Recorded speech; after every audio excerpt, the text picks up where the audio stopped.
Hello and welcome to Rooted and Unwithered. I'm Cole Newton, and the following is a book review of Empty Planet, The Shock of Global Population Decline by Darrell Bricker and John Ibbitson, and it was published on February 22nd, 2023.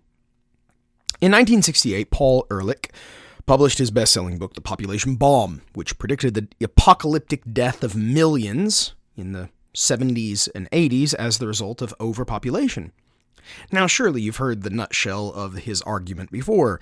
The Earth and its resources simply cannot sustain humanity's ever-growing population. Now, 60 years later, the fact that nearly all of his predictions have failed to come true did not stop the now 90-year-old Ehrlich from doubling down on the disaster of overpopulation on 60 Minutes just last month. And many people are still in agreement with his assessment. Darrell Bricker and John Ibbitson make a case that global population is actually looking at the very opposite problem, a population bust rather than a bomb. In their book Empty Planet, The Shock of Global Population Decline, they aim to dismantle several common population myths. So, quote, "No, we are not going to keep adding bodies until the world is groaning at the weight of 11 billion of us and more. 9 million is probably closer to the truth before the population starts to decline. No, fertility rates are not astronomically high in developing countries. Many of them are at or below replacement rates.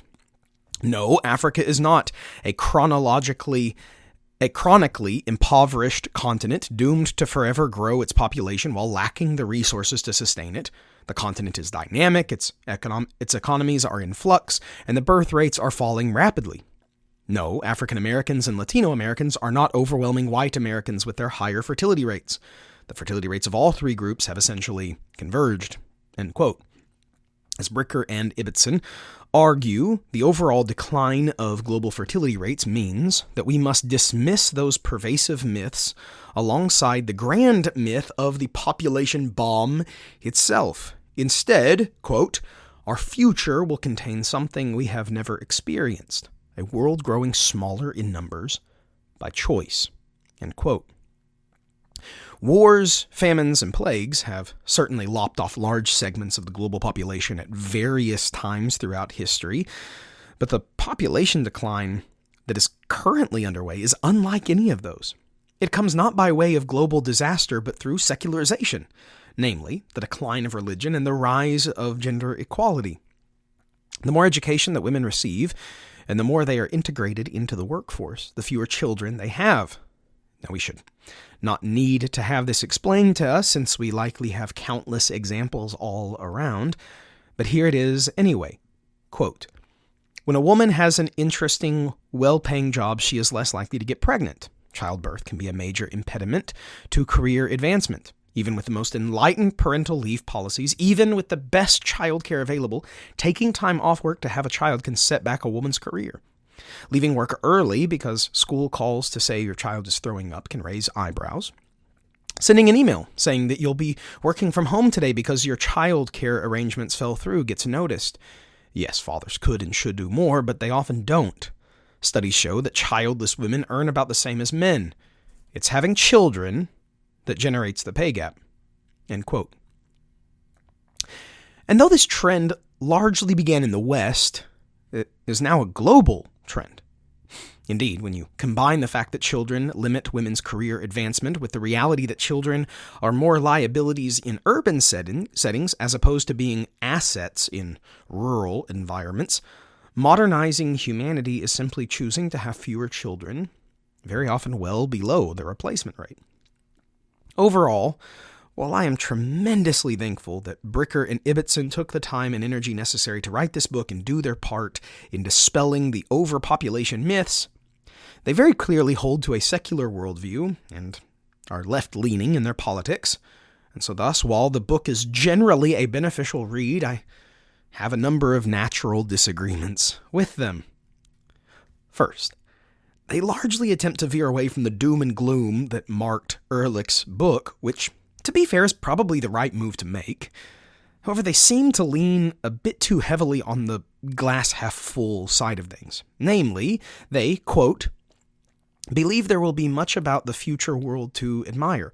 It will be cleaner, safer, quieter. The oceans will start to heal and the atmosphere cool, or at least stop heating. People may not be growing wealthier, but that might not matter so much. Power centers will shift, and centers of innovation and creativity too." End quote. Now, I hope all that is true. Yet, a global population decline will likely come with a number of, let's say, hiccups, to put it mildly, right?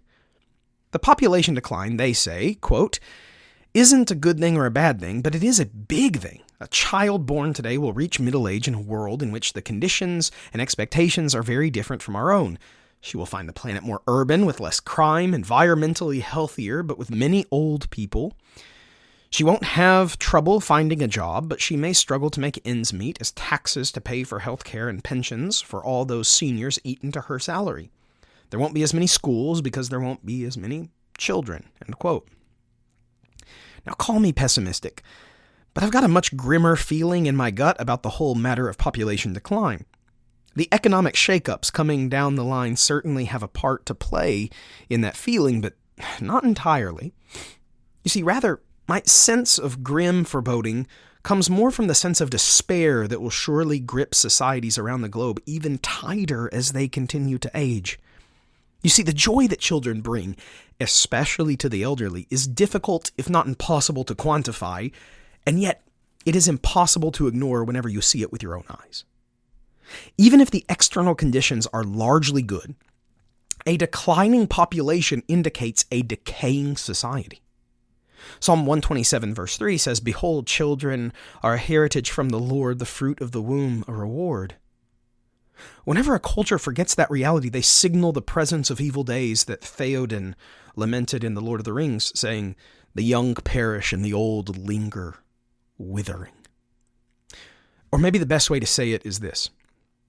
Even if the global population decline does not result in external problems, it is already an indication of a very large existential one.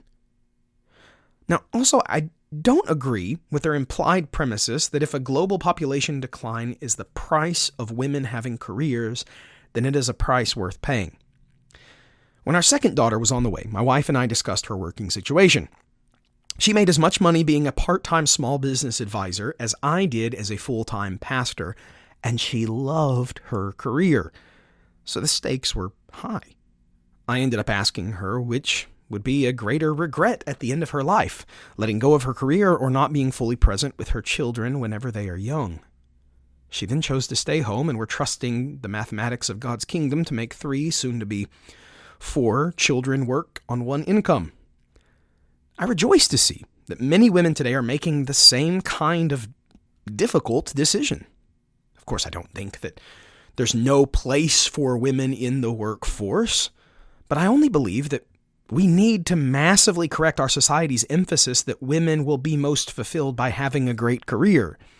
You see, when actually given a choice, many women will choose to be homemakers. The problem is that many are afraid of deviating from society's wonderful plan for their lives by admitting that they actually want to be a mother. Second, Bricker and Ibbotson present immigration as the solution for the United States and other advanced nations to mitigate the economic hit of a shrinking population. Now, I have no reason to doubt the validity of this argument. Indeed, the logic seems to work out just fine.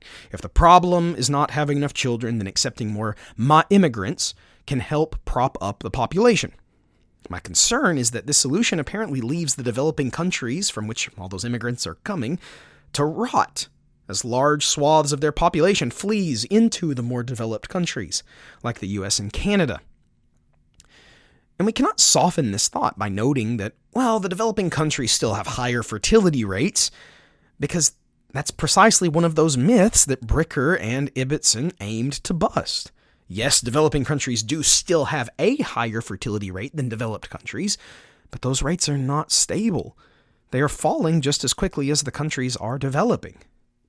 And all this brings me to my largest criticism of the book. Bricker and Ibbotson come across as having a fatalistic view of humanity's numerical decline. Again, they readily admit that secularization appears to be the main culprit behind declining fertility rates, and because they agree that secularization is an overwhelming net positive, they sort of just hope that the consequences won't be too bad. Although I fundamentally disagree with secularism, I will of course admit that some benefits has come from it that Christians should do well to note. But of course, that kind of admission is not really saying much whenever we consider that God even used Babylon for his glory and for his people's ultimate good. But even still, I disagree wholeheartedly that secularism has been largely beneficial to humanity, and I would cite our global lack of desire to procreate as exhibit number A. Our imitation of pandas, at the very height of humanity's global prosperity and comfort, is a massive red flag that depression has moved from the individual to the society as a whole. But what else were we to expect after we jettison the very idea of God and the uniquely Christian doctrine of mankind as God's image bearers? With these two foundational beliefs gone, we have called ourselves animals while still trying to become gods. We both exalted and humiliated ourselves at the same time. And indeed, because the inherent value of each human life has just been swept off the table, I'm not convinced that the coming generations will actually take on all the burdens of the far larger elderly population that will be coming. The utilitarian will no doubt note that the elderly consume far more than they contribute, and what morality will we summon to silence the suggestion to prune the population? We already sacrifice millions of unborn upon the altar of women's careers, so why not sacrifice the most dependent elderly for the good of the whole society? The Christian response to all of this ought to be a reclamation of the Imago Dei and the creation mandate. Yes, the Great Commission is the supreme mission of Christ's church, and it is through making disciples that the new humanity is even now arriving. And yet, the first commission for humanity to be fruitful and multiply was not obliterated by Jesus' command to disciple all nations. We hold both of those together. Therefore, let us guard ourselves from any Malthusian lies that mankind is a plague upon the earth. The filling of the planet with God's image is good. And it is even more glorious when more and more image bearers are redeemed back into communion with God.